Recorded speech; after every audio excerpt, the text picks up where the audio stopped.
যাচ্ছি কোথায় ননদের সাথে। তো চলো কোথায় যাচ্ছি তোমাদের সবটাই বলবো। আর আমাদের সঙ্গে আরও কয়েকজন যাচ্ছে, তো ওরা নতুন আমাদের মেম্বার। তো চলো তোমাদের সঙ্গে পরিচয় করিয়ে দিচ্ছি কারা কারা যাচ্ছি আর কোথায় যাচ্ছি। তো পুরো ব্লগটা দেখতে থাকো আর সঙ্গে থাকো। নমস্কার, আমি মৌ। কেমন আছেন আপনারা সবাই? আশা করছি সবাই ভালো আছেন আর আমরাও ভালো আছি। তো আমার আরও একটি নতুন ব্লগে আপনাদের সবাইকে স্বাগত জানাই। তো আপনাদের বলেছিলাম যে পরিচয় করিয়ে দেবার, এই যে আমার ননদের বৌদি আর ওই যে ওর দাদা।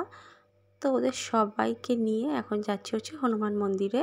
তো আজ হচ্ছে শনিবার আর ওরা এসছে এখানে ঘুরতে। তো আমার ননদ এসে বললো, তো বৌদি চলো, ওরা আমাদের এখানে তো নতুন, তো চলো আমাদের সামনে যে হনুমান মন্দিরটা আছে তো ওদের ওখান থেকে ঘুরিয়ে নিয়ে আসি। তো আমি বললাম চল। তো দেখো তার জন্যই রেডি সেডি হয়ে এই যে এখন 5টা নাগাদ বাজে। আর রাস্তায় যেতে যেতে আমার কি অবস্থা হলো দেখো, এমন একটা জুতো পরেছি যে লাস্ট পর্যন্ত আমার জুতো খুলে হাঁটতে হলো। তো ফাইনালি দেখো অনেক কষ্ট করে মন্দিরে আসলাম। তো চলে এসেছি আমরা হনুমান মন্দিরে। আর দেখো অনেকটাই সন্ধ্যা হয়ে গেছে, তাই তোমাদের অনেক কিছু দেখাতে হয়তো ঠিকমতো ক্যামেরায় বন্দি করতে পারবো না অনেক কিছুই। তো চলো যতটা পারবো তোমাদের সঙ্গে আমি শেয়ার করব। তো চলো দেখতে থাকো আর সঙ্গে থাকো।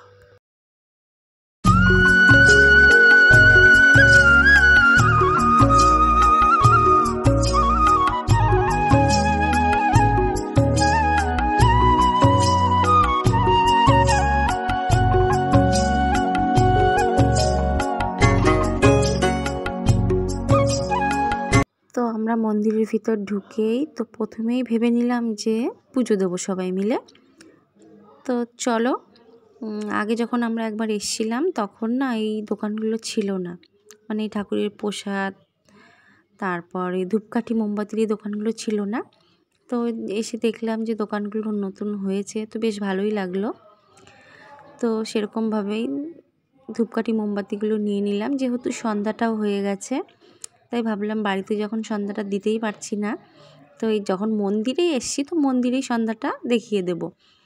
তো যাই হোক, 10 করে ধূপকাঠি নিয়ে নিলাম, 10 টাকার ধূপকাঠি আর 10 টাকার মোমবাতি নিয়ে নিলাম। তো মোমবাতি নেওয়ার পরে আর এই যে আমার নেওয়ার পর সোনুরাও নিয়ে নিল, কারণ সোনু আর কেয়াও পুজো দেবে।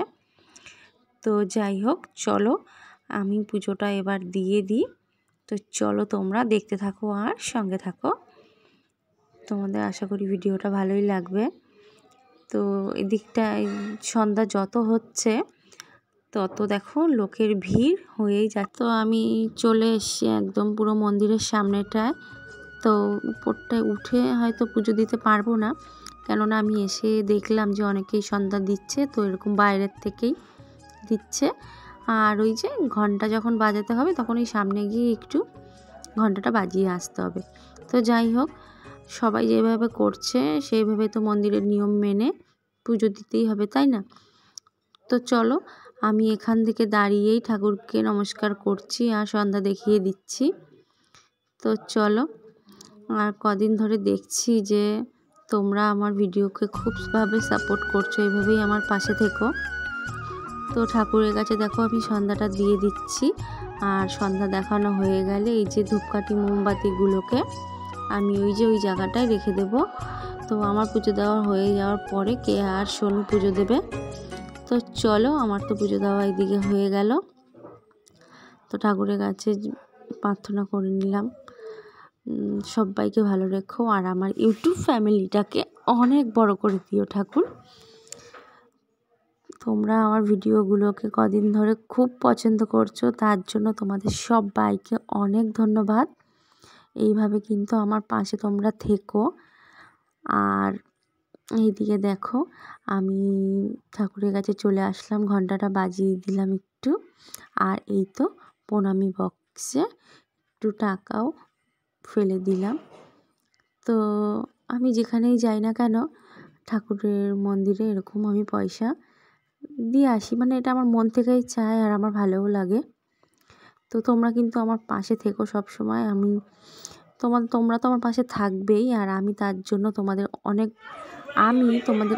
ভালো ভালো ভিডিও করে দেখাবো, মানে সুন্দর সুন্দর ভিডিও আমি করব। আর শুধু তো আমি ভিডিও করলে হবে না, সেটা তোমাদের দেখতেও হবে। তো তোমরা কিন্তু আমার পাশে সবসময় থেকো। আর যারা যারা চ্যানেলটাকে সাবস্ক্রাইব করে রেখেছো তাদেরকে অনেক ধন্যবাদ। আর যারা যারা এখন চ্যানেলটাকে সাবস্ক্রাইব করোনি, প্লিজ চ্যানেলটাকে সাবস্ক্রাইব করে দিও। আর ভিডিওটা যদি ভালো লাগে তাহলে একটা লাইকও করে দিও। চলো তোমাদের একটু এবার শিব মন্দিরটাও দেখিয়ে দেব, কেননা এদিকে প্রত্যেকটা জিনিসই খুব সুন্দর করে দেখো যত্ন সহকারে সব বানানো হয়েছে মূর্তিগুলোকে। আর এটা হচ্ছে শিব মন্দির। তো এখন শিব মন্দিরের উপরে দেখো উঠে যাচ্ছি। এখান থেকে শিব মন্দির ঠাকুরটাকে একটু দেখলাম আর নমস্কার দিলাম। কি সুন্দর লাগছে দেখো দেখতে ঠাকুরটাকে। তো নন্দীর পাশেই বসে আছে শিব ঠাকুর। তো এই তো শিব মন্দিরটাকে তোমাদের দেখিয়ে দিলাম। এবার ওই দিকটা একটু যাব, কেননা আরতি দেখবো, তোমাদের বলেছিলাম আগেই। তো ওইদিকে আরতিটা শুরু হয়ে গেছে, তো দেখবো। তো চলো। আর এইদিকে দেখো পুকুরটা, এইদিকে যদি সকাল মানে আর একটু বিকেল বিকেল আসতাম টাইমে, তো ওইদিকে পরিবেশটা খুবই সুন্দর। তো দেখো সন্ধ্যা হয়ে গেছে, তাতে কি তাও কত সুন্দর লাগছে দেখতে। তো তোমাদের একটু দেখিয়ে দিলাম। তোমরা বলো কমেন্ট করে যে কেমন লাগছে এই যে পুকুরের পরিবেশটার এই দিকটা, আর মন্দিরটাকে কেমন তোমরা দেখলে। আমার তো বেশ ভালোই লাগলো। তো চলো এবার যাওয়া যাক হনুমান মন্দিরের দিকে, কারণ মন্দিরগুলো বেশি দূরত্ব নয়, খানিকটা দূরে দূরে গিয়েই মন্দিরগুলো। আর ওই যে বললাম যে আরতি দেখবো, তো ওইদিকে আরতিটা শুরু হয়ে গেছে হনুমান ঠাকুরের কাছে। তো দেখো এইদিকে ঠাকুরমশাই এই যে পুজো করে তারপরে আরতি করবে। তো আমরা এইদিকে আরতিটা দেখে নিচ্ছি।